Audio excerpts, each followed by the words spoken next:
Good morning to the fourth edition of the Sunday morning Hartford chess tournament. It's a collaboration between the Hartford Public Library, Boundless, and Team Dick USA that brings you a tournament between Hartford high school students who have joined a program where they receive chess classes every week, and on Sundays they get to battle it out against each other in a tournament. My name is Jan van der Mortel. I'm an international chess master. I'm Dutch American, and I will be your commentator today. We're going to jump right into the games, which just started. Today we have 8 participants. You can see them on your screen. They're chess.com usernames, and we are looking at the game between Jesian G and Nighttime 03. They have already played a number of moves, and let's see what is going on. The first thing I'll do is I'll try to figure out who has more material.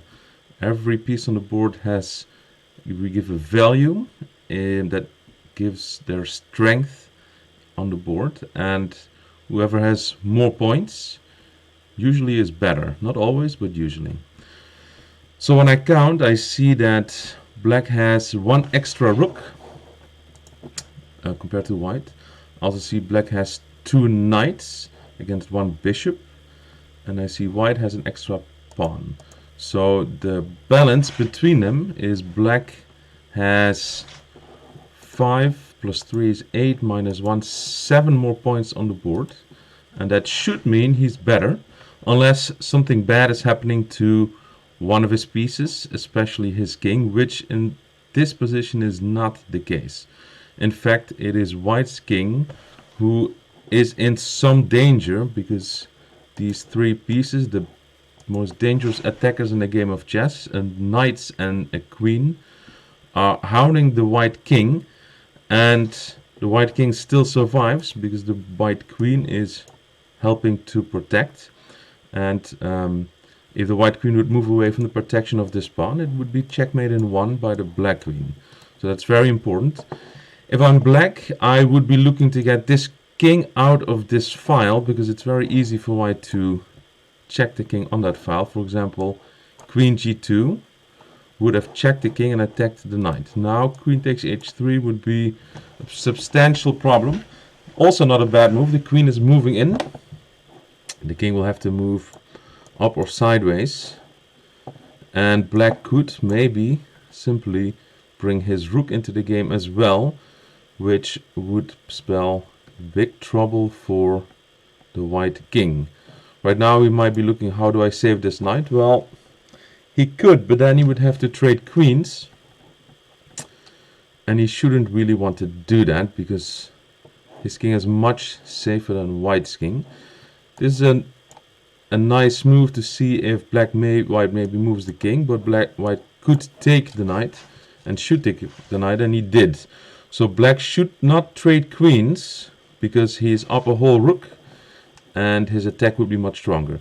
Now that he does trade queens, so actually queens are not traded, white neglected to take back the queen, and this might end the game pretty quickly. If nighttime finds a way to get that rook into the attack of the white king, it would be game over within just a few moves. Queen takes e3, queen f2, rook takes e3. Alright, he picked that one, king g4 only move. And then, how do we... Well, I still like king over and then rook over to join the attack on the white king.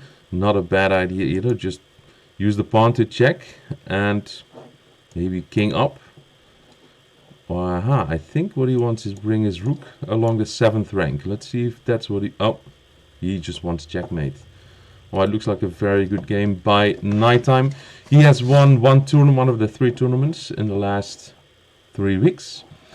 Let's go to another game. Let's see. Oh, this one seems to be checkmate or stalemate on the next turn, perhaps. Jay Sean is up a lot of pieces and he does find the checkmate. Very good.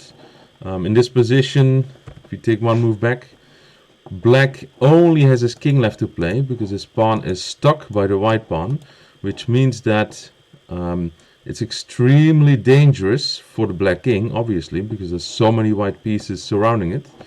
But it's also very dangerous for white, because if white stalemates the king, the game is a tie, which would be pretty good news for black.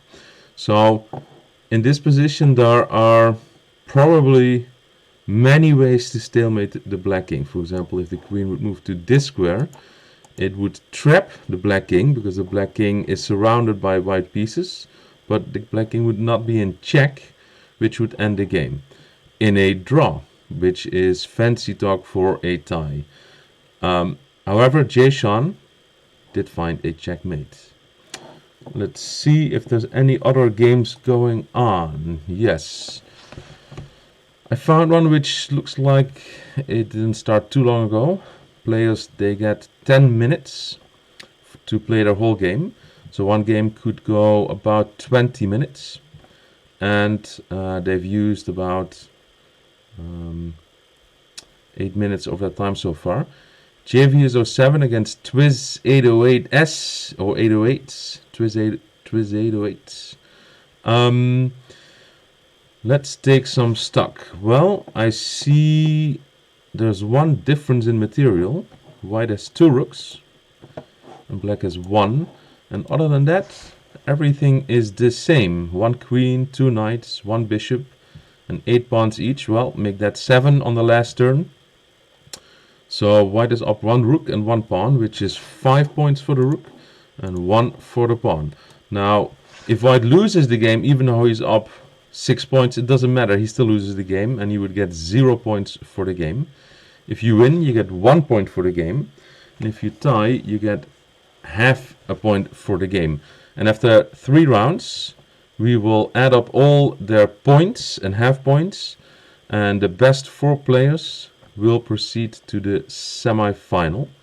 JV has just moved this knight in and starts attacking this black king. But there's still a good defense. Black could take that knight, and black should take that knight. In fact, it's almost the only move, because the only other move is moving this king to this square. Let's see if Twiz808 can find that move. He does, or she, I'm not sure who Twiz808 is, does not find that move. And now it's up to white to come up with something. Well, white retreated the queen, kept the queens on the board. That was good. But the black king could take that knight now. It's good to remind everyone that all these players, or many of these players, just learned the rules of the game of chess. And some of these players might have played a little bit longer, but all in all, they are just starting out as chess players, and I'm not expecting perfect games at all. Neither should you. And it is going to be very interesting to see them develop over these weeks. For example, Javius already has played in 3 tournaments, has attended most of the chess classes as far as I'm aware. Attended every single chess class I have with him on Saturday. And that also sort of shows in his games. He, in this position, is up quite a bit of material, and I would expect him to finally find a way to win. So I'm curious to see how long Twiz808 can hold off Javius, and what kind of ideas come on the board. Well, the knight moves in with check, and the queen takes the knight. That was a very good move. Now the material balance is evening out a little bit, although white is still up a rook. I see a check possibility for black. It's not a checkmate, because the king can just move over. But with the check, well, the check is still possible. And then the queens will have to come off the board. Black could also take with one of the pawns. Either way, black should take that pawn. That is almost a very good move, except the rook has no backup, no protection, which means that the white queen can take it. And Javius does exactly that. Now it's getting a little hairy for black. I see this bishop has opened up a diagonal to check. This pawn can take. Maybe a rook can come to this file afterwards.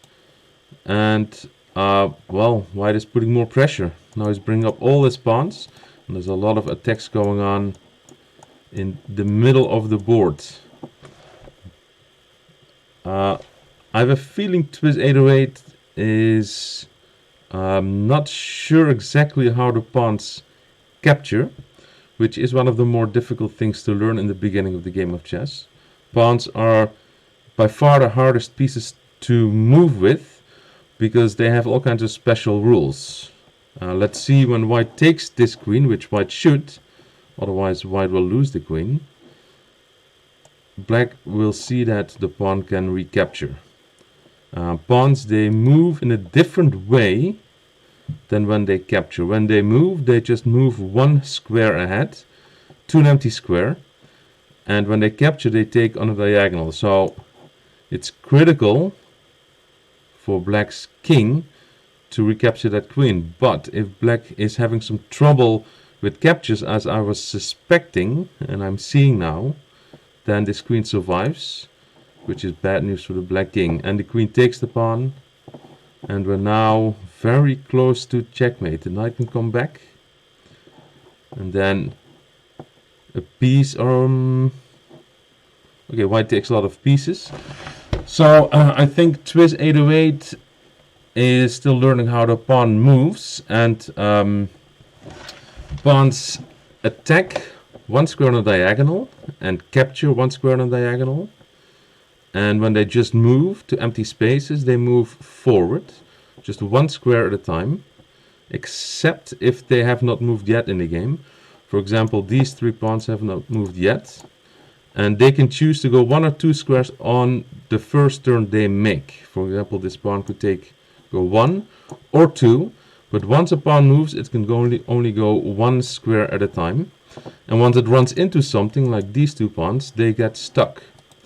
So Javius is now gathering his army, and if he just moves to the 7th and 8th ranks, the black king should be in checkmate. For example, now queen to c8 is threatening a mate in 1, to which there's not really any defense. There's just so many white pieces. White doesn't, but there you go, he found the checkmate. And also starts with a win. Let's see if there's any other games going. I don't see any right now. So let's take a look at the standings. They are being updated. We've just seen Javius win, so this result will soon be entered. And in the first round, we have Jason 7, Javius 07, Nighttime 03, and Clash Chess Club Junior winning their games. We see one tie or one draw between Avani Avachet and Ningozi Hibbert. They have half a point each. So the way this works for the second round is that the people with the same number of points will be paired against each other. So those who just won and have 1 point will be paired against each other, one each, and those who have 0 points will be paired against each other. Now, since there are two players with half a point and they have already played each other, they will be paired with someone who has either lost or won. We'll see what the pairings will look like soon. But there's 4 players with a win, so they will play each other. And the players with half a point will play against someone who just lost. And since there's an odd number of players, one of the players who just lost will have a bye, which means they cannot get an opponent for this round and will receive a free win and 1 point. Let's take a look if there's already any games started? Not yet. The pairings are probably now being made and communicated to the chess players. Because of the pandemic, almost all in-person chess activity in the state of Connecticut has been on hold for over a year now. There's a few exceptions. The Chess Club of Fairfield County in Norwalk, one of the nicest chess clubs in the country, has still had their Saturday weekly tournament in person with limited capacity. There's also some chess activity at the Playmore Chess Academy in Hamden, where there's more frequent meetings. The New Britain Chess Club is one of the biggest clubs in New England. They will resume their in-person activity this week. They always meet on Tuesday evenings. If you want to see where in-person chess activities take place in Connecticut, you can visit chessct.org, the website of the Connecticut State Chess Association. In the meantime, there's a lot of chess teaching activity going on, some of it in person, some of it online. Team Dick USA provides a lot of chess lessons, both to groups and to individuals, on a daily basis. And this program with the Hartford Public Library and Boundless is part of their portfolio. I see some games starting. Let's see what I can find. Here I have a game between Javius with white and Chess Club Junior with black. We'll look at it from black's perspective this time. It's up to me to decide which side to look at. Any other games started yet? I just want to get them pulled up. Not yet. So we'll start looking here. The game started with King's Pawn to e4 and King's Pawn to e5. Those are very typical starting moves in a game of chess. There's many other ways to start a game of chess. And I see the first battery of pieces lined up by Javius, and he started an attack on the black queen. And the black queen noticed that it had to defend and moved up. Now there's another attack on the pawn in the middle, but that pawn is not protected, so black could take it. And white cannot take it back. It would not be the end of the world. Uh-oh, there is a bishop take knight alert. The knight tries to get very active, but in doing so allows the bishop to take it for free. So this is off to a good start for Javius. But there it is some indication of what might happen, but the game is still, there's many pieces and many things can happen. Black goes with an attack on the bishop and on the pawn. So for white to defend both at the same time, he would have to move his bishop back or here, and he does not. So let's see if Chess Club Junior finds this queen takes e4 check, and he does. Now it's critical for white to start taking care of his king. I would probably try to bring a piece back to block, or maybe move the king over, because now I see various options for black that are pretty good. He could take the pawn, which also attacks the rook that is trapped. He could also take this pawn in the middle and attack this bishop on e3, and the bishop is stuck because it used to be pinned by the queen. Not anymore. The queen retreats. Maybe now he suddenly sees that he could take that pawn. And let's see if white sees that he needs to defend against it. He does not defend against this, but he brings his queen closer to his king, which might be of help if black takes that pawn. It's going to be an important move to play. He takes the pawn in the middle and attacks the bishop, so he might still be able to do it. And now is the time where he should be looking at that. Other good move could be queen here. Uh-oh. He takes the bishop, but he loses the queen. This is now becoming a bit more troublesome for Chess Club Junior. He still has a lot of pieces, but they're currently not doing anything. The bishops and knight are sitting on the back row, and they are not very able or active on the back row. They need to come towards the middle of the board, like the knight just did, to be able to start doing more. And the same goes for white's knight here. And then the rooks, all the rooks are not doing anything either. Rooks do not like to sit behind their pawns because it is like they have a blindfold on. And what they really like is to go to files, for example the F file or the E file, where there are no pawns blocking them, at least pawns of their own.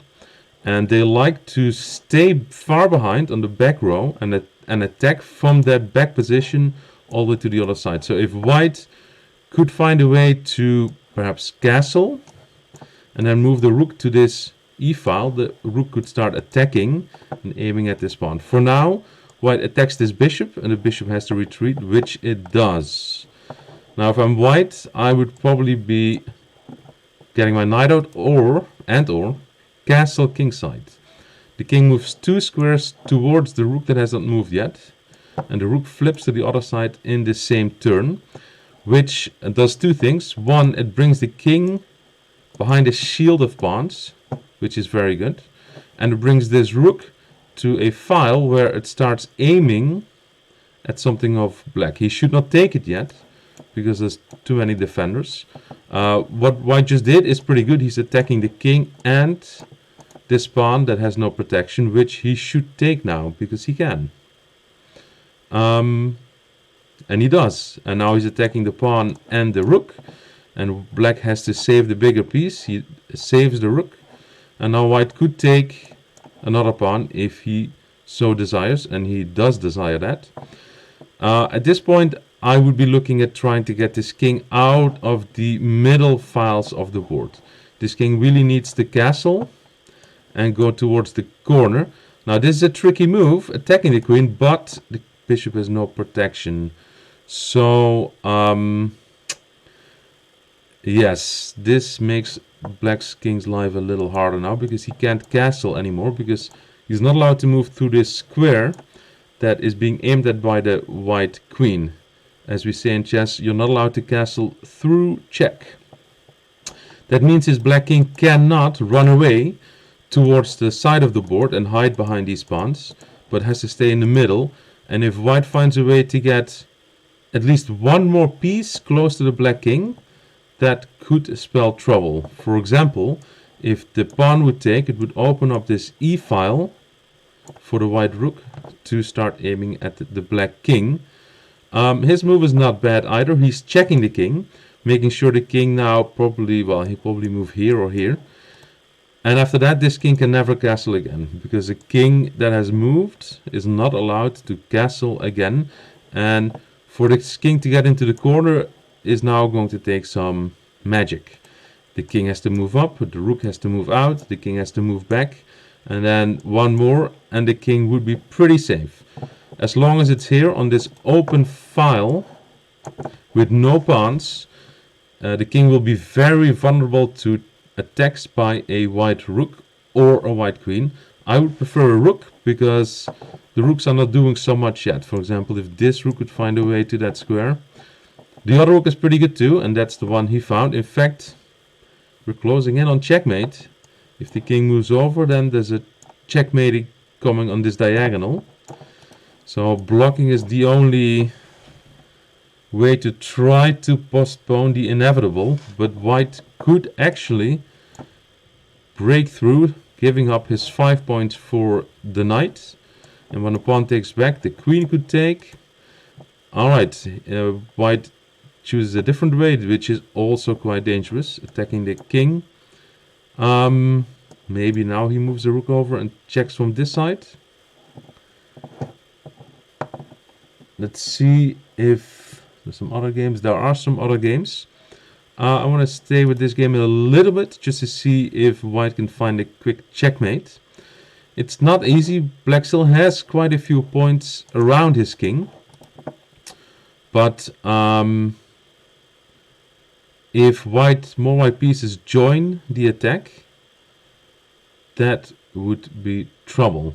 Okay, this move I have a feeling he might be looking at getting this rook out, but rook will have a hard time doing that because the black bishop is still protecting that square. Okay. He brings the knight out. Okay, not a bad idea. Actually, it's one of the best ideas. If this knight moves in, not right now because the white queen is under attack, but the white queen has all kinds of ways to defend. Queen check would be good. Moving the rook over and pinning the knight to the king would also be good.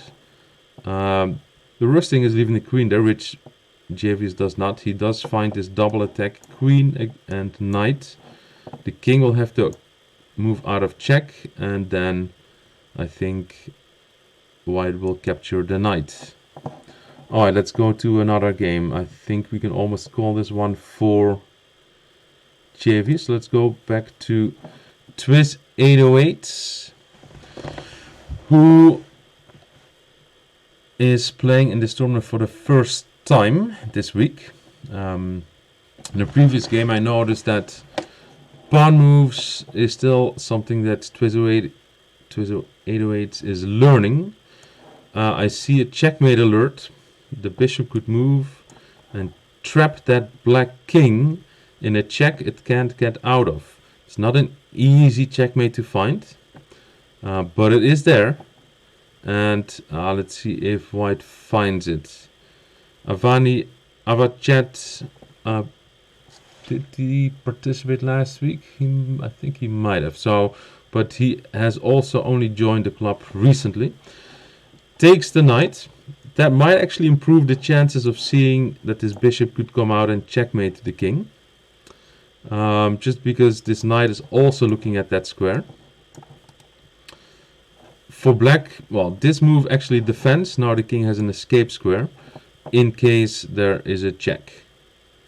In the meantime, white is up some material. White has an extra rook and 2 extra pawns, so white is up 7 points.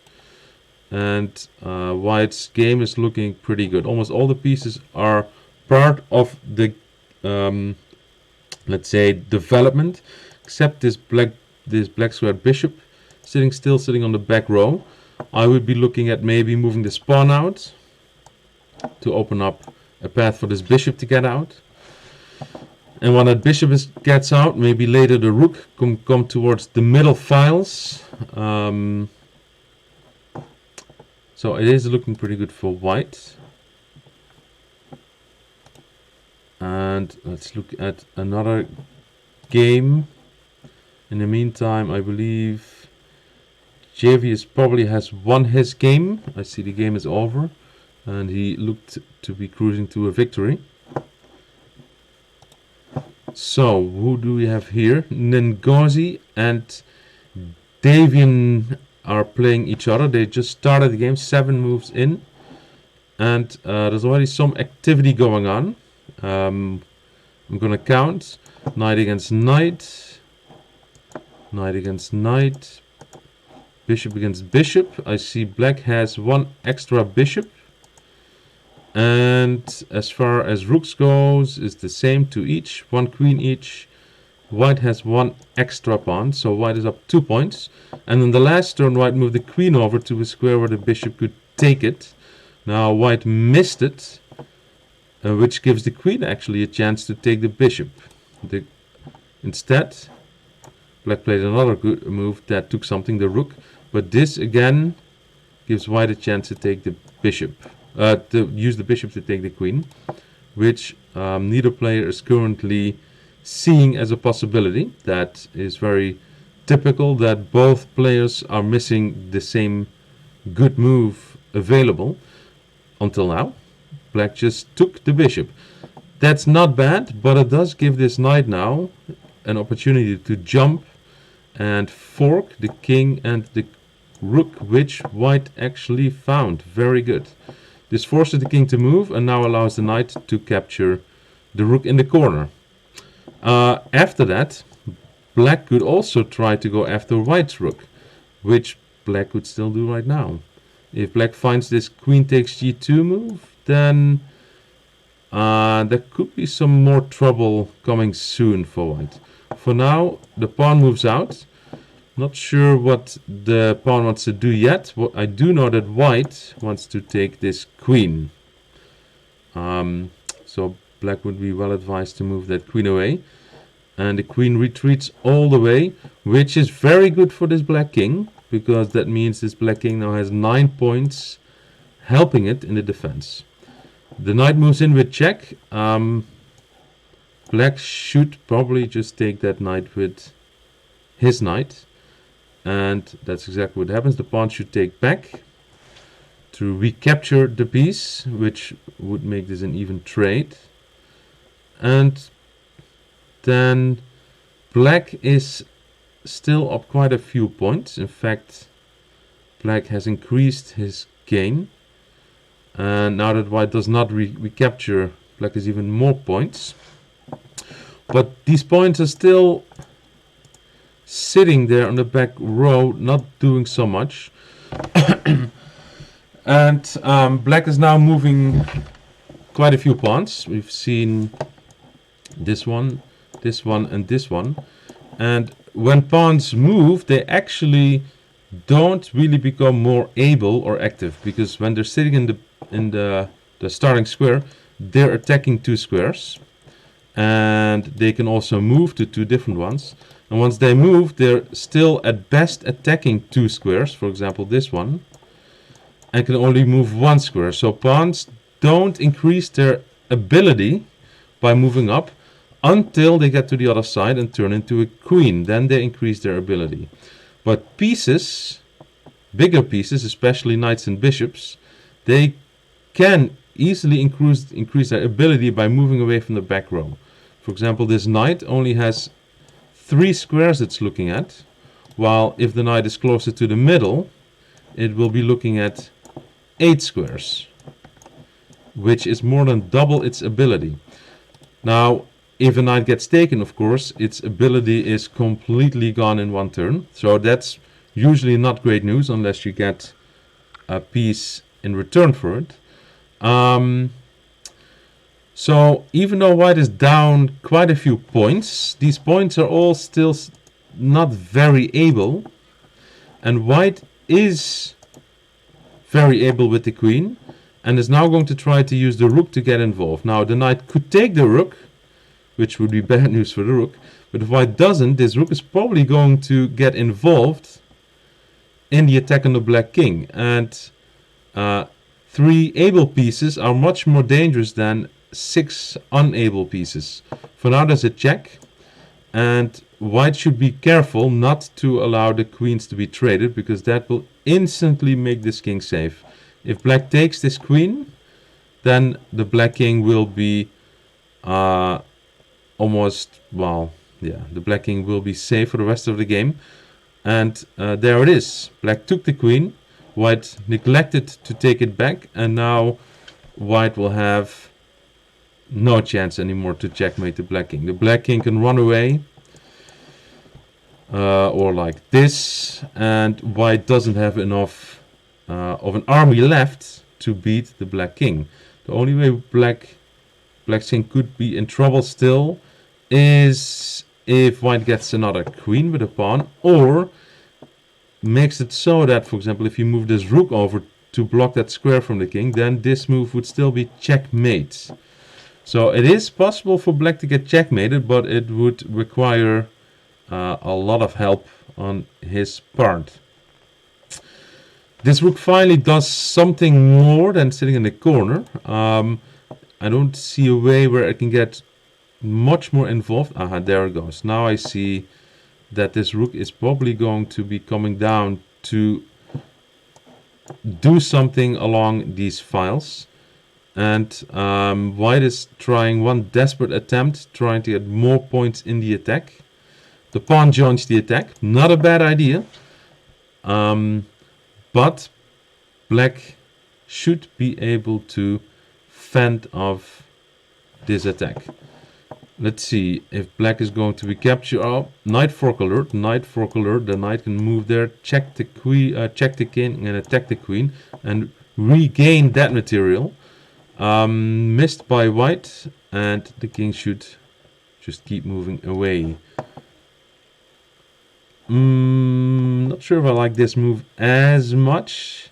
Now the king becomes black's most forward soldier, while the bigger soldiers are still sitting on the back row. That's usually not the right order in which a soldier should go and fight. So that increases the danger for this black king a little bit. I don't think enough really for white to checkmate, but I'm not going to call it just yet. Let's see if there's any other games still going on. Yes, there's the Avani against Twiz 808s. They haven't really progressed that much, so the good news is they've been using quite a bit of that time, which is pretty good if you play the game of chess. Basically, the more time you use to think about your game and your moves, the more things you're going to see in the game. You'll see more patterns of pieces, aiming at other pieces, checking kings. And chess really is a game of pattern recognition. There's a very clear pattern of white and dark squares with pieces that have rules that dictate how they move and how they capture and how they attack, and rules about who wins when and why. And to be able to see all those patterns takes basically a lot of practice. When I look at the game of chess and I look at the board, I immediately see what all these pieces are doing, but all the diagonals, all the squares they can go to, all the squares the pawns are attacking. Those are the things I immediately look at, but not only for myself, actually even more so for my opponent. And that's more like a style or a preference or my character. I like to be safe before I try to make my opponent unsafe.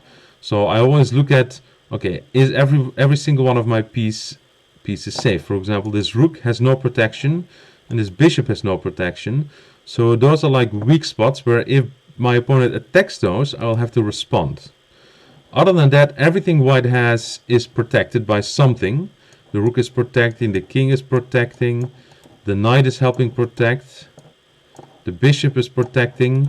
So for example, in this position, I see a diagonal where both a king and a queen are lined up.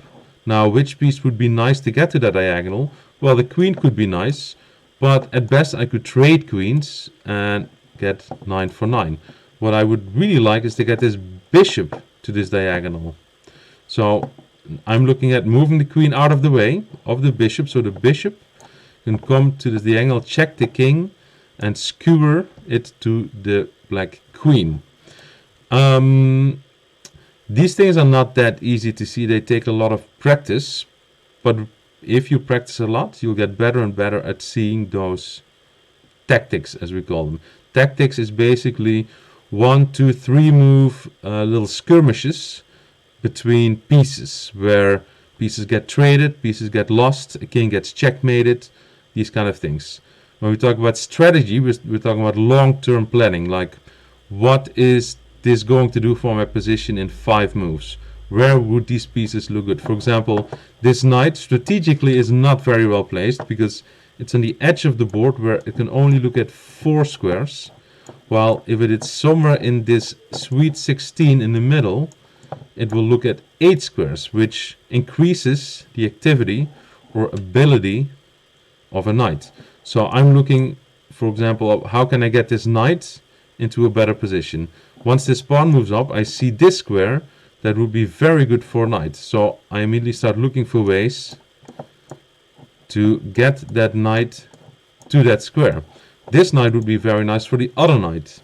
It would increase its ability, and strategically it would be a good move. Tactically, white just played a very good move because now white is lining up on this pawn that has only one protector, the king, and white is threatening checkmate in 1. It's no longer checkmate because the king can run, but it would still be a very good move, as would knight takes pawn be. White does find a move. The king has to move away. And then there's a checkmate in 1. With the queen and bishop lining up on square e8. Another good move would be knight to f7.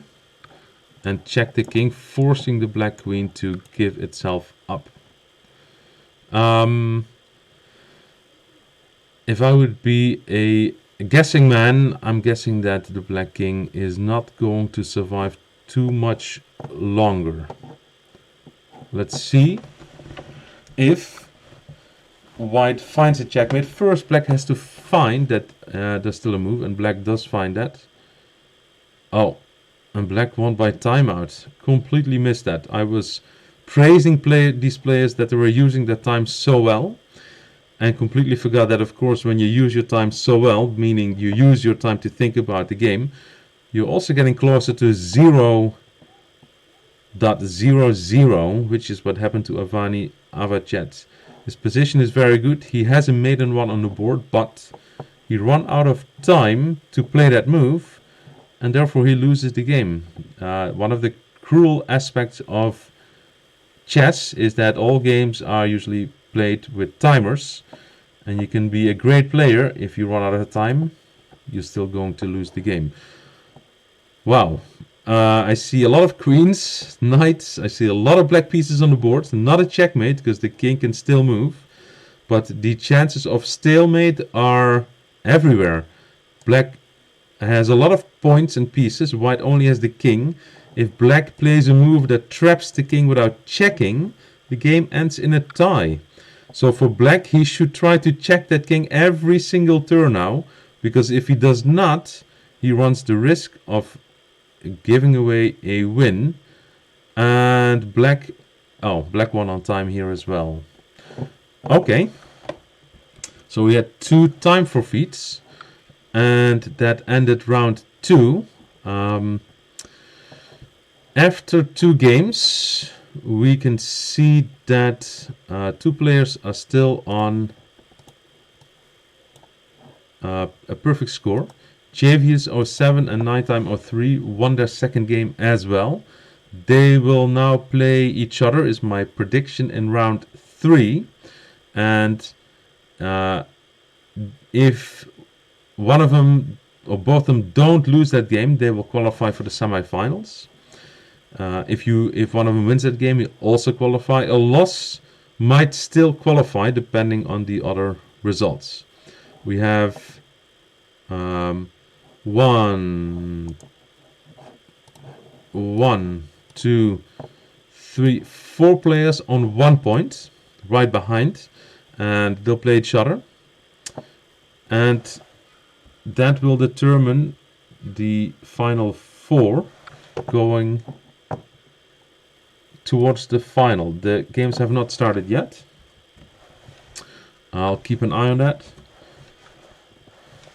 Let's see this position A4. I was talking about how dangerous it is for black not to check this lonely king and risking drawing the game. For example, if black would move the queen to this square on the next turn, it would be stalemate except it's white's turn. So let's say if white moves the king to the side, there are going to be probably many ways to stalemate this king. I see queen here would stalemate the king because it doesn't check the king, but the king is completely surrounded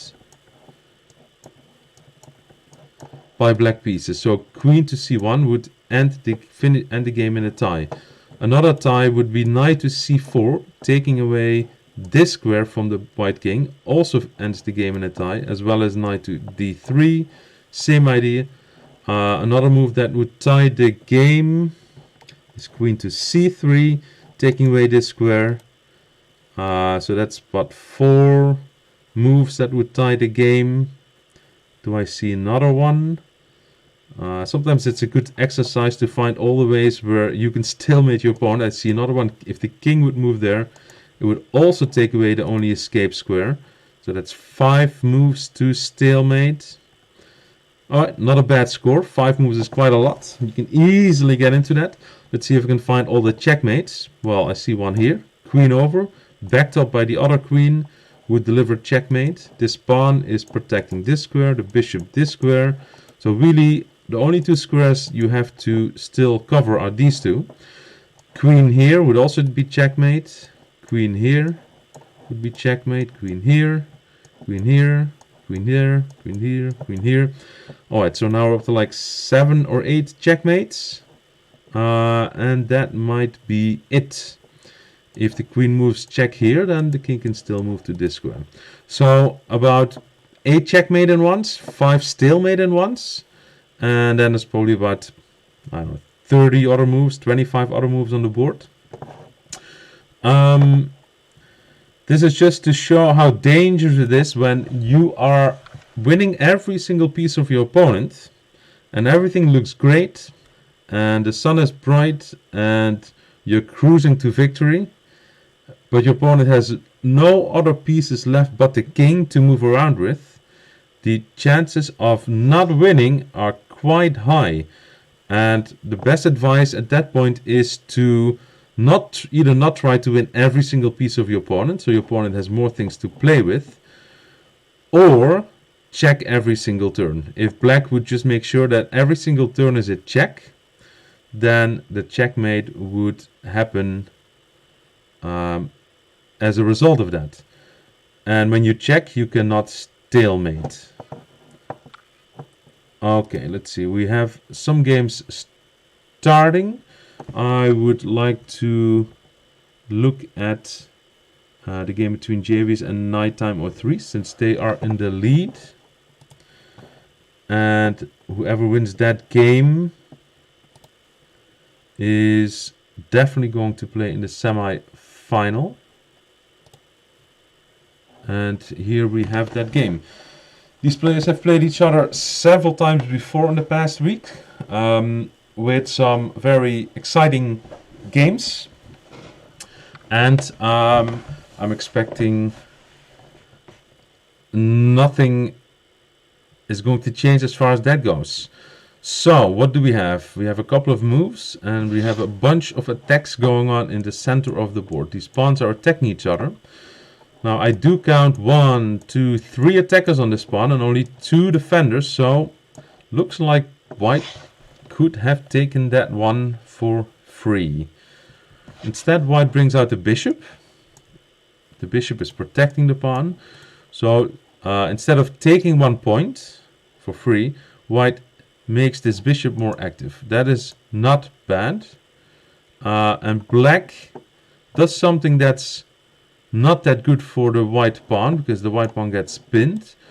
But I'm a little concerned about black's king not being able to easily castle away from the center files. These two are the center files of the board, the D and the E file. And this is called the center of the board. What just happened? White did castle, make his king safer, but neglected to take the knight back. But the knight moves out and allows this bishop to take it anyway. And white finds it. I'm getting more concerned about black's king now. You see, this white king has castled and is sitting behind 3 pawns right in front of it, which will form the perfect shield from enemy attacks. The black king has no such thing. He has a lot of open space in front of it and on the side of it that allows white pieces to try to use that space to attack the king, like just happened. And the only way to get safe from that is to get that king to the side of the board and castle away. But then one of these bishops has to move before the black king can do that. And if white keeps black busy with checks, with attacks, then the black king might simply not get time enough to get away. Now, one thing white should not do is trade queens, because once queens off the board, the kings are instantly safe almost wherever they are. Without queens, it's very difficult to checkmate a king. So if I'm white, I would probably just grab this pawn at this point. It's for free, and there it goes. And I'm starting to see some more ways to go after that king. So I am a bit afraid for the safety of black's king. Not sure what I would do. Maybe just move the bishop and then try to move the king, as we say, manually. When the king tries to get to the side of the board without castling, we call it manual castling. Okay, black keeps offering a queen trade, which is a pretty good defense. Because if black manages to get rid of this white queen, whether by taking it with another piece or trading it for his queen, the black king will immediately be safe on this spot. With queens on the board, the black king is very unsafe. So strategically, Nighttime takes a very good decision. He just keeps refusing to trade queens. This move I like, because now black is increasing the ability of the bishop, bringing it into the game and attacking the queen. And I also like this move, attacking the king. That needs to be blocked. Moving the king over is going to be very bad, and he does not. Very good move. Now the white bishop joins the attack, and black is still safe there, but not very. The next thing I want to do is get this rook to the open file, as does black. Very good move, rook d8. But white should do exactly the same thing. One of these two rooks, my preference would be the one on the left. There it goes. We discussed this at length in yesterday's class, and I'm very happy to see both players following that strategy of bringing rooks to a file without pawns and attack from the back rank. So white is attacking from his back rank, black is attacking from his back rank. Actually, white is attacking and black is defending. I quite like this move, actually, because this bishop needs to get out of there so this black king can castle, and this pawn is going to help. He's attacking this bishop. Now white does have a very good move. White could move this bishop in and harass this rook on d8, and the rook is a very important defender of that bishop. White takes it immediately, forcing black to take back with the rook. If he takes with the queen, then the white rook can win the queen, which would not be great. So the black risk has to take, and then white has several good moves. The best move might be bishop takes pawn. Yeah, bishop takes pawn is very good now. This move I don't like. I'm a little afraid white's attack is going to disappear if the queens are disappearing as well. And well, black doesn't really have a choice. Black has to take the rook. Letting that rook survive would be lethal to the black king. You have to take it. And at that point, black is attacking the queen and the bishop. Uh-oh. That is not good for the black king. It's especially when you started playing chess, it's one of the more difficult things to see is that your king can actually capture things. And in this case, the king was protecting the queen and attacking that piece as well. And black should have taken it with the queen. He did not, and I let that rook live. And now black has lost his queen, and white's queen is still on the board, which means that this black king is in grave danger. There's going to be mating threats very soon. Any sort of invasion with the white queen, trying to get a check in, maybe get this rook involved as well. Yeah, that's what's coming next, I think. This king has to move towards this open d file, or allow a mate in one. Alright, this was a great game by Nighttime 03. Javius defended extremely well, but he was under pressure this whole game and finally made one mistake, not recapturing that rook. And then, what is it? A couple moves later, it's checkmate. You can go back a few moves to see, look at that moment again. So up to this point, black is under great pressure. This king is stuck in the middle of the board with queens on the board. And white is really attacking with, well, he's using 3 pieces right now to attack.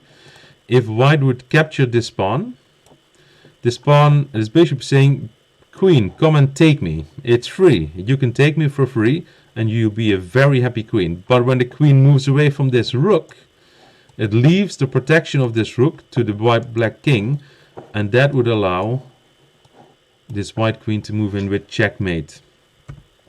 So this sort of move, this sort of tactic is what we call removing the defender, and there's various ways of removing the defender. This would be a lure. The bishop is luring the queen away from the protection of the rook. Well, the queen can't really move away from the rook because it's mate, so the queen would have to probably move to this square to keep connection to the rook. So now the bishop took a free pawn, and this actually creates some other ideas, although maybe the one I'm looking at doesn't quite work yet. I'm very tempted by this pin to the 8th rank, and actually it does work. I think it does work. The idea is that if the queen takes the queen, the rook comes in with checkmate together with this bishop.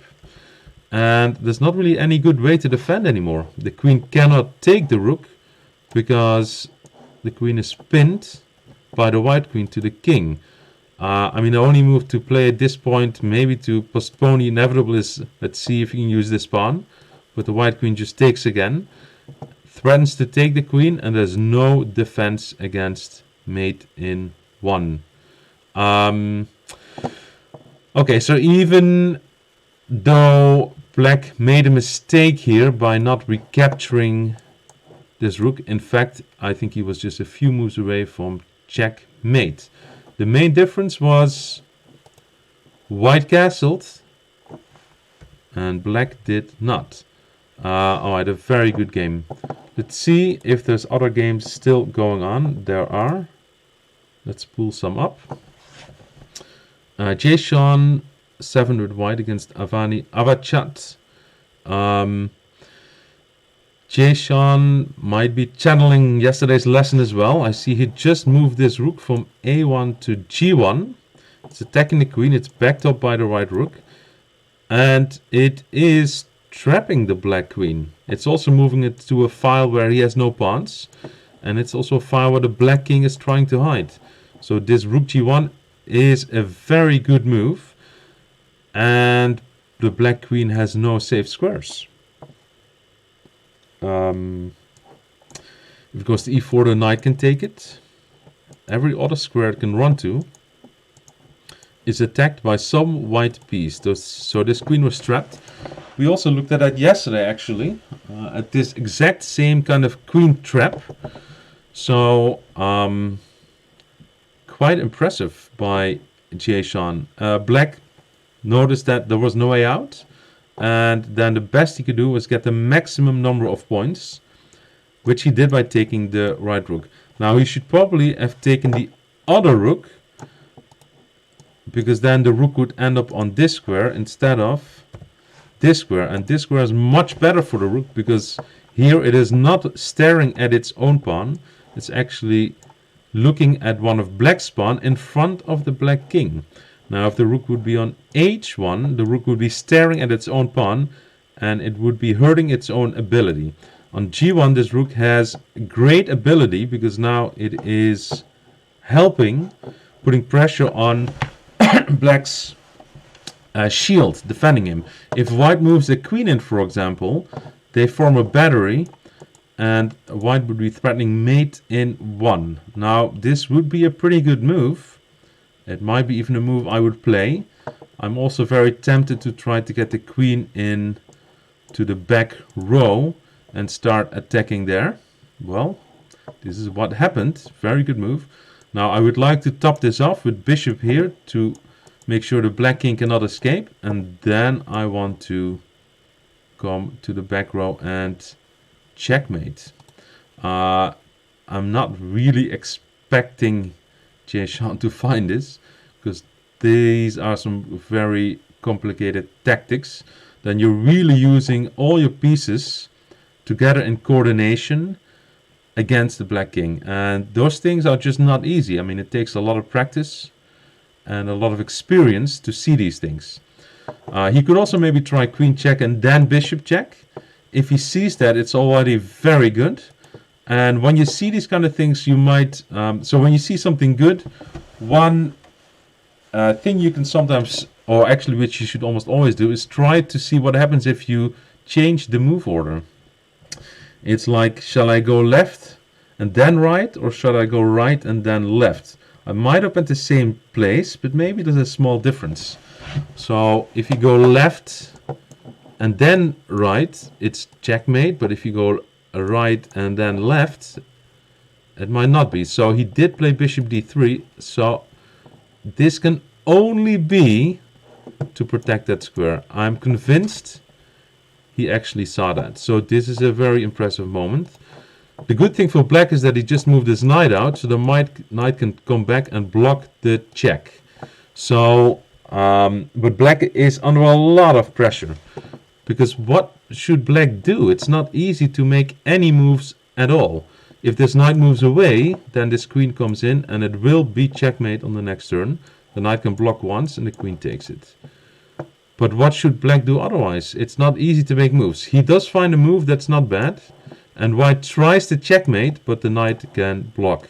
And actually it's still good for white, because then the knight moves away from the protection of this knight. And the queen can come back and capture that knight, because this pawn is pinned.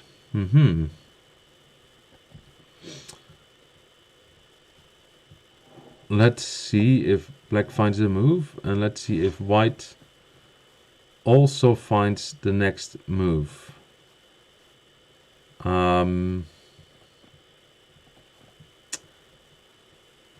Okay, he does not. He didn't spot that this pawn was not protecting that knight anymore because of this rook.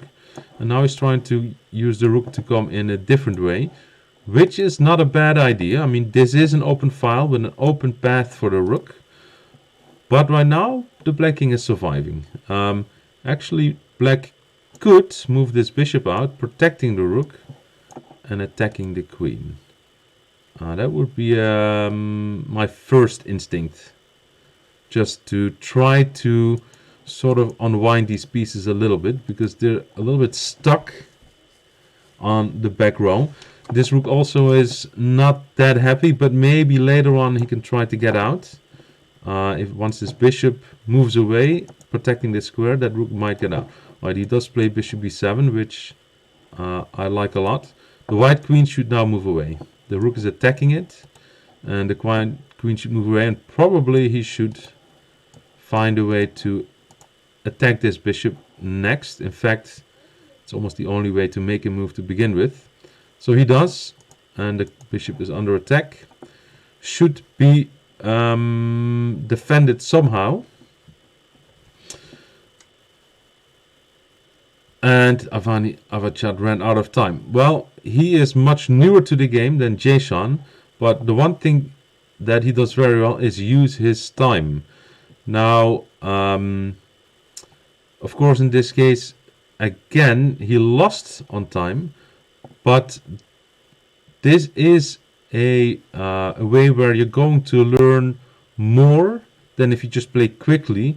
You might get better results in the short term, but the long term, using your time and trying to see as much as you can is actually going to make you a better chess player. So I like that Avani Avachad is using his time and trying to find the best moves or good moves or better moves, even though he's running out of time as a result of it. But the more he does this, the better he'll get and the faster he'll get better. And so for the long term, I think that's very good news. Let's see if all the games are done or whether we still have some games going. I do see another game still going. Let's see. It's close to the end. Davian with white, he just has a king. Black, Twiz 808, has a queen, 3 pawns and a knight. And is up 15 points in strength, which is pretty good. Black will not lose this game, even if black runs out of time, because white has no checkmating material. There's a rule in chess that if your opponent runs out of time, but you have no other pieces left besides your king, you cannot get the full point. The game would end in a tie. So the best white can get is a tie, either when black runs out of time, which is my prediction, because 14 seconds to checkmate, when the king still has a lot of squares, is not going to happen in the next 3 2, 1, 0 seconds. Draw. The game is a tie. Pretty good. Of course, black would have wished to win, but ran out of time. But luckily, all of white's pieces were gone. I think that might have been the last game of this round. Let me check. Yeah, I don't see any. And let's check the standings. They're being updated as we speak. And after 3 games, we have one player with all wins. Nighttime or 3 won all of his games. We just saw his last round victory over Javius. Javius has 2 points. Jazine won his 3rd game and has 2 points as well.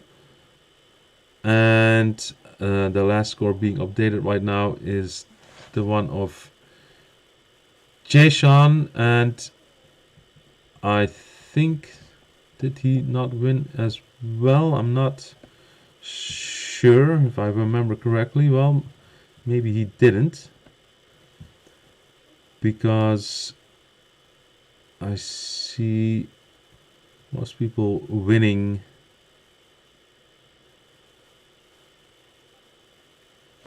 Oh, he did. He has 2 points as well. And that should be filled in pretty soon. So, to the semifinals, we have 4 players. Jason 7, Javius 07, Nighttime 03, and Jazion G. They are they have been in semifinals before. In fact, let's see, Nighttime 03 has won, did win the first event. I can take a quick peek at the other. So last week in the final, we had David, who's not playing this week. David won, and he played the final against Nighttime 03. And Javius and Jason were in the semifinals. The week before, do I have that as well? I am not sure if I do. Doesn't look like it.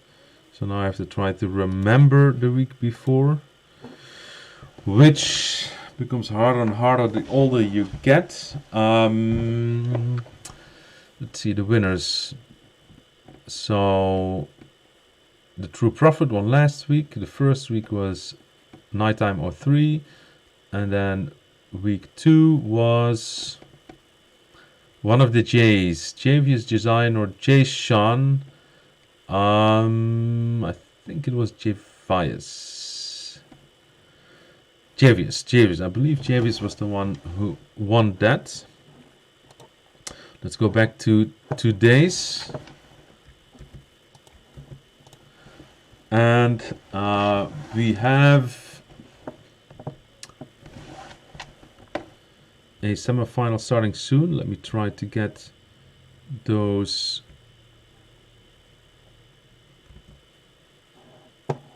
in here. Let me just adjust the standings to just the semifinal. Here it is, where Nighttime 03 is going to play against Jazion G in one semifinal, and Javius 07 is playing Jason 7 in the other one. Alright. Let's see if the games have started. Not yet. They should be starting pretty soon, is my guess. In the meantime, we can take a quick look at how Davian and Twiz started their game. Here we have the start of the game. Davian is white, Twiz is black. King spawn to e4 is a pretty good move. King's pawn to e6 is a pretty good move as well. There's actually a name for this opening. This is called the French defense. The names of openings are called after either famous players or players who first started playing a particular starting sequence in the beginning of the game of chess, and they might usually have names of old players that used to live 50 or 100, 150 years ago. And names of openings can also often reflect the region in the world where these openings were first played. In the case of the French, that's fairly obvious. It was first made popular in France and in Paris, to be exact. The game of chess is very old. It was invented thousands of years ago in the India region, Pakistan, and the rules as we use them now started being played with around the year 1500. That's also when the first recorded games were being left for future generations, and that's when the names of openings started popping up. I see that the semi-final has started, so I'm going to jump to those games. Let me try to find them both before we look at one. Since Nighttime 03 was the winner last week, let's start with him, and he is off to a good start and an early lead. Let's take a quick look at the beginning of the game. So, king's pawn, bishop out, more ability for the bishop, knight out, knight out, knight out, knight out, bishop out, and there's a first 2-on-1 attack on this pawn on f7, and it's critical black defense against that, and the way to defend against it is to castle the king, to use the rook and the king to protect this f7 square. f7 is a very weak spot, because only the king protects it, and my guess is that black did not find a defense. He did not, and now the white knight moved in and trapped the black queen. The bishop is backing it up, so the black queen is just lost now. Black castled one move too late, basically, and now white took the queen and revealed the bishop for a check on the king. So white actually wins a whole queen. The king moves away, and the only way for the knight to get out is to get as many points as he can, and he took 3 points, which was the best move to play. Black recaptured. So the early start is definitely for Nighttime 03. He won a whole queen, and then he castled, which is a pretty good move. Now, Jazine is starting to play defense, which is a very good idea, because he's down a queen, and he's trying to, well, he moves his king, rook next to his king. Maybe he's looking at trying an attack on the white king, I'm not sure, but white could have taken that rook, and white does take that rook. The king takes back, and I really like this move. This move enables this bishop to come out. It also starts an attack, and after the trade, the queen gets into the middle of the board and starts getting close to black's pieces. One way is maybe there's a check looming. White responded by black's pawn push by moving his pawn up. Good move. Takes, check. Good move. If this file would open up for the rook, that would be bad news for the king. I'm looking at pawn to f3 to see if I can get that pawn out of the way. Not a bad move either. He's actually attacking a rook, taking a pawn. The king moves away. The queen takes the rook. Okay, I think this game is quickly going to end. White has won a lot of material and should try to use his extra pieces, in particular his rooks, to join the attack. Like one move I would like to play is just f4, get that pawn out of the way to open this whole file for the rook, and then the black king will not have the ability to defend itself anymore. Not a bad move either. He's starting to go after a lot of things. One thing that happened several times last week, Bit Nighttime and I believe it was Javius, they played a 2-game semi-final, and they stalemated each other, took turns stalemating each other. So I would be very careful if I would be Nighttime not to repeat that. The move f4 is sort of critical for the white rook to get into the attack. If he finds that move, I think the black king will not survive. Let's go to the other game where a lot has happened already. Jason playing black, Javis is playing with white. I see a white queen, but I do not see a black queen. That is usually not good news for black, but black's pieces are way more able than white's. That last move looked nice, but it does drop the bishop with check and then drops the rook. So this could actually be the critical moment in the game. If white takes that rook next, I think black is not going to survive. And he does find that move. Now it's just, I almost see no way for black to get any sort of chance against white's king, even under the best of circumstances. If white gets the bishop, the knight and rook stuck in the corner into the game, the black king will be in great danger. And there it goes. Well, it does drop this bishop. That's a little suboptimal, but not that big of a problem. I'm looking for the knight to get into the attack on the black king. I would also like to get this rook into the game, but that takes a bit of magic. The king moves out. There it goes. Then the rook can go to this open file. And then I can join in some way to go after this king. That would be a pretty good idea. Okay, white should just capture that knight, get rid of it. So we'll never hurt you again. And give black one less defender of his king.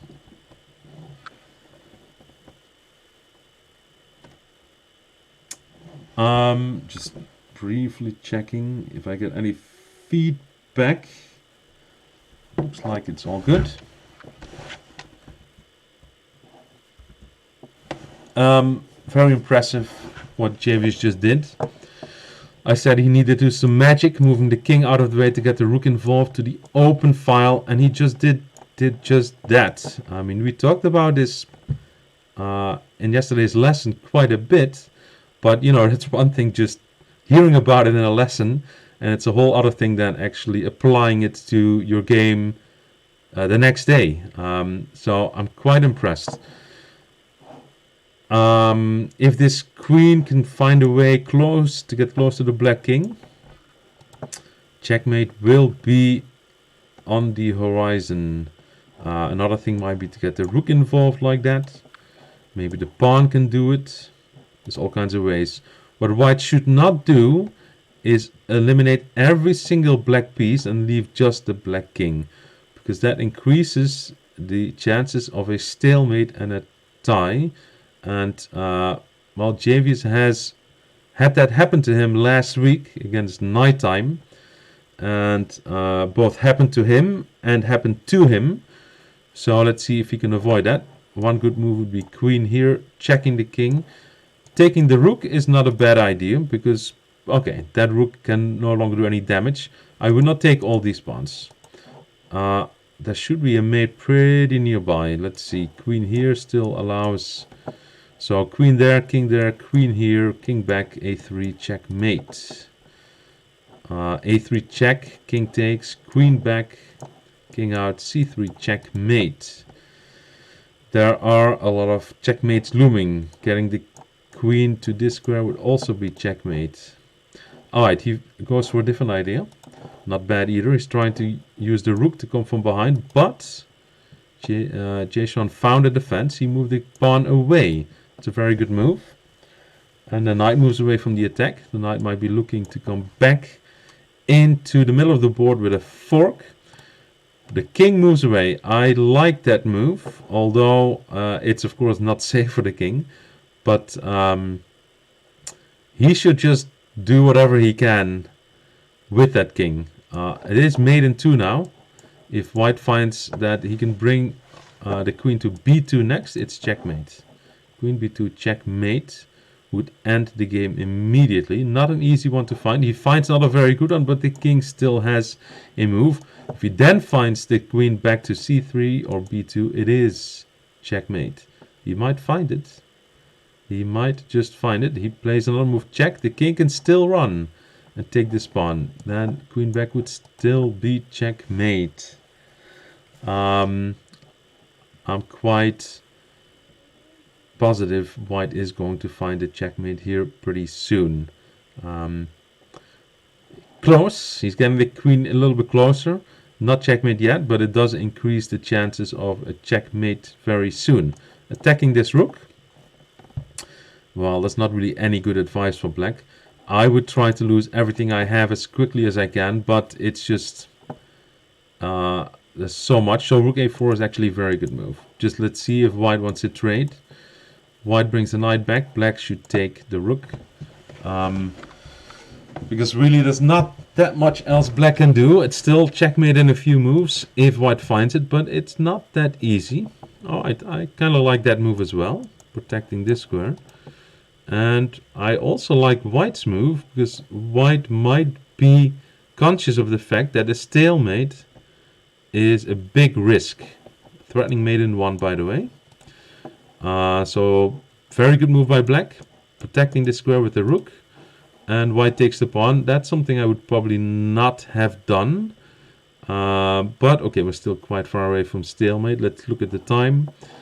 White is 4.5 minutes. Black just under 4, so that should be good. Okay, will he take it? And he does take it now. Bad news for the black king, unless there is going to be a stalemate. Only 1 pawn left. We're getting very close to the end. Check, the king has to move out. What will white do? How is he going to coordinate with these 2 pieces to get a checkmate? I think he is moving in. Will it be checkmate or stalemate is the only question left in this game. The king has to move out. Now the queen should move in. And then mate is very, very, very nearby. I'm a little nervous about taking this pawn. Take that pawn, and stalemate is on the board. Also checkmate. So let's see. Does he find the checkmate? He's probably getting a little nervous. Oh, he shouldn't be repeating that. Uh-oh, there it is. There he found another way to have a tie. If you repeat the same position 3 times, the exact same position, that's what we call a threefold repetition of position, the game ends in a tie. It's sort of an indication, okay, if you keep repeating the same position, you're not trying to win anymore. Either side, and therefore, well, if you're not trying to win, then the game is a tie. And it's a very, very common way for a game to end, also on the professional level, where if sometimes players don't see a way to any way to win anymore, then they might just decide, okay, let's repeat this position 3 times and make it a draw. Or sometimes you're in horrible shape, but you find a way to keep checking the enemy king over and over and over and over. That might also end in a draw like that. This case, of course, it is good for Jason, but not good for Javius, because Javius is up a lot of points. Okay, we'll work on that. It's going to be an easy thing to learn. With experience, it's going to happen. So I have to play again. Semi-final, second game.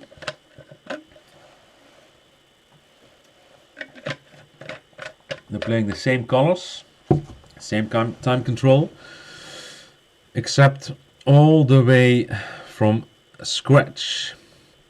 Alright, the game is off to a decent start. They're both bringing out knight and bishop. As we say, developing your minor pieces. Minor pieces are knights and bishops. Pawns are even more minor than that, but we just call them pawns. And the major pieces, the big pieces, are the queen and rooks. The king is just the king. Alright, black castled. I like that a lot. The black king is now behind the shield of black pawns. There is one knight trying to launch some attack, but the knight alone is just not going to hurt the black king. There's too many defenders with the black king. I like that move. It's just asking, well, knight, do you want to stay there or do you want to leave? And leave it is. Now be careful though, because the knight does attack this pawn and white could recapture or regain the pawn black just took by taking on e5. And he should, and he does. Okay, black could take, but white can recapture. Black doesn't have to take. I'm not sure what I would do here. I mean, one thing I look at is these pawns have disappeared. So there's an open file, and I see a white king on the open file, and a black rook likes to go there. So that's definitely a move. I also like this idea. He's actually trying to lure the defender from the knight away to win the knight.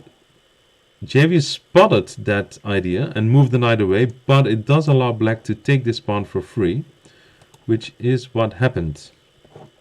Now if I'm white, I want to get the king out of the middle file as soon as possible. Not a bad move to increase the ability of the activity of that white bishop. The white bishop is backed up by the knight, so it's safe. And black's last move unfortunately withdrew the protection of the bishop, and white immediately pounces on that mistake. Well, let's hope black will not compound his mistake and save his rook, which he does not now. So now the white bishop can continue its rampage and gain a lot of points. Now black should be recapturing that bishop, as he does, but white won a whole rook, 5 points. Black still has an extra pawn, so white is up 4 points, which is a pretty good amount. I'm not sure if it will be enough to win the game yet, but I really like the last move, castling the king, and I like black's idea to move the knight close to the king, but the white bishop can take it. So it seems like JV is gaining quite a few points in the last 5 moves or so, and black has to try to stem the tide. He has to stop the bloodshed on his pieces and try to increase the ability of his other pieces. Especially his rook is a bit sad. Okay, queen is under attack by the knight. Do not let your... Well, very good move. Double attack, queen against knight, and this is going to gain white another 3 points. The knight could block temporarily, but the queen can take it, so that's not a defense. I mean, the king probably just has to move, and then the queen will take the... Ooh, towards the middle file. I'm a little nervous about rook e1. Rook e1 looks like it would be checkmate. Okay. When your plan is to win a knight, and you can do it, then it's very difficult to step away from that great plan and find other great plans. But other great plans are there. I actually like white's moves anyway. He's increasing the ability of the knight, and he's moving the knight in. If he gets a rook to this open file, get the knight into the position, this black king is going to get under a great attack. I would really like to move the queen there to make sure this black king cannot escape, and then move in a rook. That would be the best. Or maybe queen here and then move in a rook. But this is quite complicated. White continues to play very, very solid moves. He's just building up pressure with all his pieces. The knights have moved into position. The bishop, the rook are coming to these central files. I mean, white's play is quite impressive. Black's king is very exposed. Well, he does get one piece back, so that's good. But it should not be enough for black to survive. I really like this or that. He's setting up a battery with the 2 rooks, and he's looking to come down and skewer the queen and king. And I'm expecting that to happen now. There's better moves as well, trying to make a checkmate, but rook e8 would be very good. Let's see if he finds it. He's sort of playing for it. Well, he plays that better move. He's actually taking away the escape square. And now he's threatening checkmate in 1. The only way for black to defend, I believe, is to withdraw the bishop to block these two rooks from coming down. But it's not an easy defense to find. It's a big backward move. And he doesn't find it. Rook e8 is made in 1. Alright, well. Javius allowed the stalemate in game 1, but in game 2 he played extremely powerfully and deserves to go to the final. Because, as we might have missed, Knight Hammer 3 was well on his way to win that semi-final game. We left it when the game was very close to the end. So the final will be Night Time against Javius. Let me pull that up on the screen.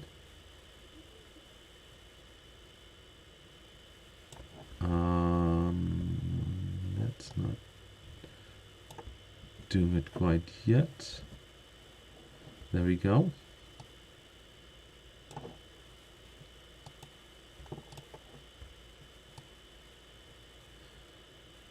So here are the results of the semi-final. Knight Timer 3 won his game against Jason. Javius let Jason escape at a stalemate in game 1. But in game 2 he produced a checkmate. So that means that we have a final between Nighttime 03 and Javius 07. This is a repeat of last week's semi-final, which was won by Nighttime 03 after a very tough battle. In the final, Nighttime 03 lost to the True Prophet. So it seems like if I remember correctly, that Javius did win one of the second tournament. We are having going to have one player who is going to win his second tournament. Nighttime won the first tournament. He lost the final last week. So in a sense, he might be called a favorite to win the game. But Javius has shown himself a very worthy competitor. He just played a very impressive game in the semi-final. They're off to a bit of an unusual start. So far so good. Moving pieces towards the middle. King spawn, knight out, bishop out, knight out. And then there was this a5 move. And usually that indicates black is trying to get his rook out like that. But the danger is that you get attacked or taken by a smaller piece like a bishop. And that is exactly what happened. Now, it's not a huge deal yet. White is up 2 points. But he has to be very careful because things are... he's coming under a lot of pressure very quickly. This queen took another pawn, attacks the rook. And there's only one good move for black now to save his rook. And finding that move is not easy. It's a very typical tactical theme. He does find that move. Very good. This rook is now X-ray protecting the rook on h8. Because if the queen takes it, the bishop can take back.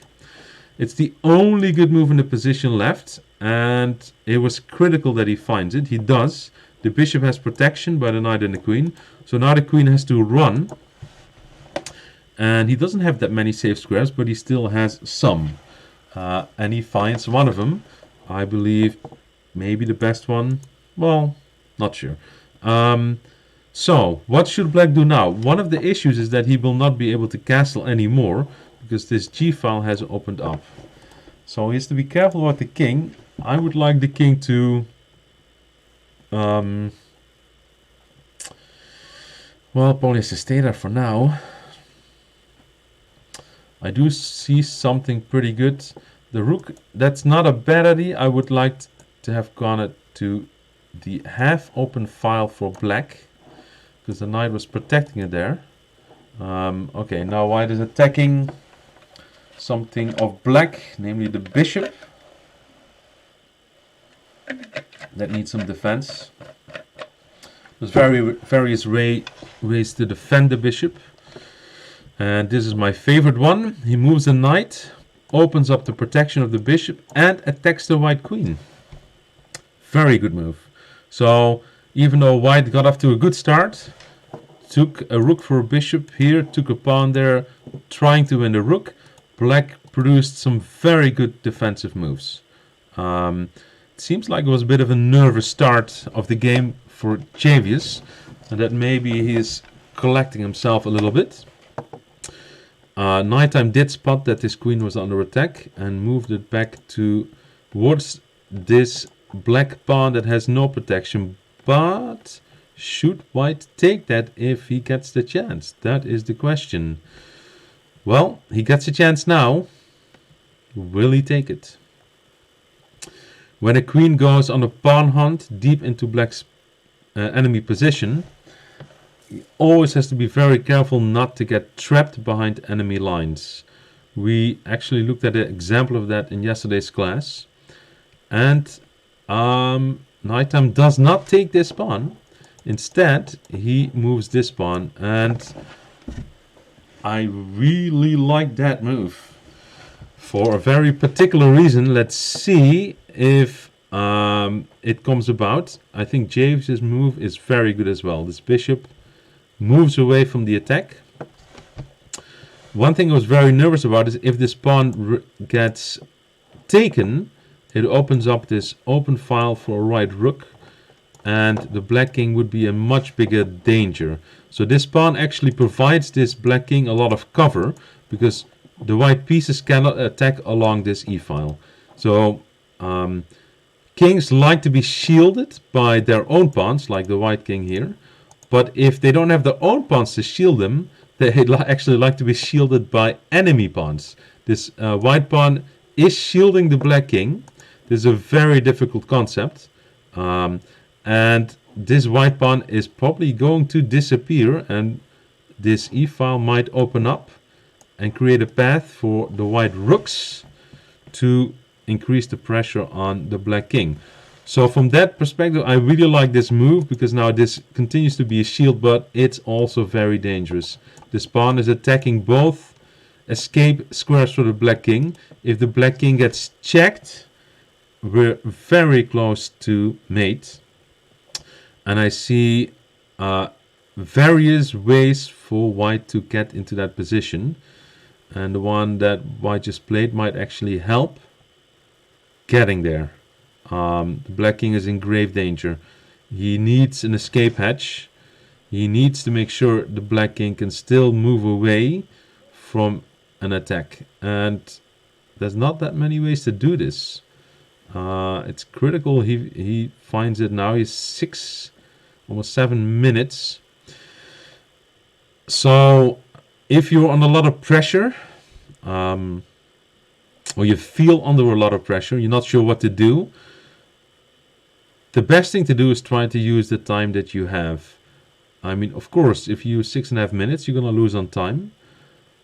But maybe you'll be able to find something good now and play some difficult moves now, and then later speed up. Now, Queen C8 creates that escape hatch, which was a very good idea and maybe a very good move, but now white is ganging up on his bishop on e7, and black finds the move that I was looking for, but white finds the move that forks the king and queen.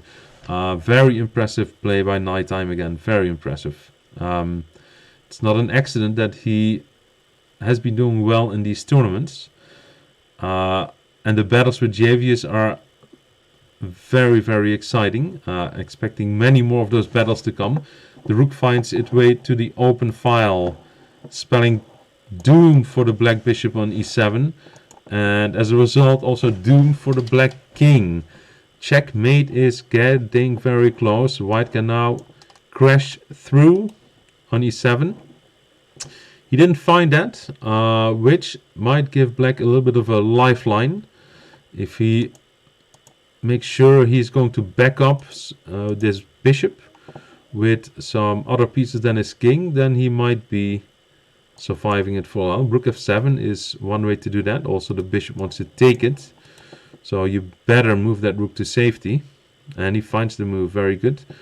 Now the black king is getting a bit more protection again. It's still under great pressure along this e-file. Let's see if white finds a very, very dangerous idea involving that e-file. He's attacking with queen, rook and bishop right now. And that is very good, but black is still holding on. He still has defenders around his king. Bishop, rook, the knight is also helping. It's protecting this square, it's protecting the rook. The pawns are giving a little bit of a shield. This bishop is a very important defender, both of this square against the white queen from coming in, as well as this square for the white knight. I still like that move, knight d5. It puts more pressure on all these pieces, and white pretty much had to take it. But now that bishop is gone, and that reveals some other weak spots in black's position. That bishop was a very good, as you say, it was the mortar between the bricks, where the bricks are the pawns. If white finds a way to punish that or to exploit that, the black king could be in more danger. There is a very good move for the white now. He does not find it. He did see that his bishop was under attack and he moved it to safety. So that was pretty good. Let's see what black... I mean, this is... it's just a very difficult position for black to play. There's no easy moves at all. And white has a lot of easy moves. There is one of them. The move I was more concerned about earlier was queen here, attacking rook and king. But this is still very dangerous for the black king. He does find his only good move, which is to escape from the bottom rank. I mean, the white queen might return to the middle of the board. What? I see what he's doing. He's trying to come on the 7th rank now, which is where almost all of black's pieces are. So that's not a bad idea. He could do that now. Instead, he protects his bishop, and he might have another idea in mind, which would be quite impressive if he finds it. Black still has fight left. He's in some serious trouble, but he has fight left in the position. One thing to note is that this bishop is pinned. He removed his bishop from the attack of the rook, which is not a bad idea. The problem is that now this queen is coming in and there's no more defense for the black knight. The black knight will be lost and the black king will be under further attack. So you see, nighttime tried to beat black coming on the right side of the board, the king side. Black managed to defend that. Then nighttime retreated and went to the queen side, and now is coming from the queen side. I mean, it is very, very difficult to defend against. And if this continues, white will win this game. There's a checkmating alert coming now. The pawn is the only help of the black king. But that should not be enough. I see a mate in 1, and there it is. Yes, nighttime or 3 won his second tournament of the 4 that were played so far, and he did it in a very convincing manner. Last week he lost the final to the True Prophets, but this week he came back and won the whole thing. Javius has a lot of promise. I mean, he played a very impressive semi-final. But nighttime, well, there was no stopping him. I was very impressed how he attacked on all sides of the board. and used almost all of his pieces. The one piece that is a little bit, well, he's sort of crying in the corner, is this rook. It has not moved at all. It has not been able to enjoy any of the action. And when he played rook e4, in this position he played rook e4, I was thinking maybe he is planning to get this rook involved and form a battery along the e-file against this bishop. It might have been his plan. Black sort of defended against it by removing the bishop, and then white didn't move this rook anymore. Also, it didn't do a great deal, and he resumed the attack with his queen, which was fatal for black very quickly. All in all, a very good game, and looking forward to next week. In the meantime, they will have a lot of chess lessons again and continue to learn about the game of chess, and I'm expecting many more great battles in the future. Thank you for joining us this morning. My name is Jan van der Mortel. I'm in Dutch American International Master. It was my pleasure to go over the games with you, look at these young players who, most of them have just learned how to play chess and are improving very, very quickly. Thank you, Hartford Public Library, Boundless, and Team Dig USA, as well as all the high school students involved in this chess class. See you next week. Bye-bye.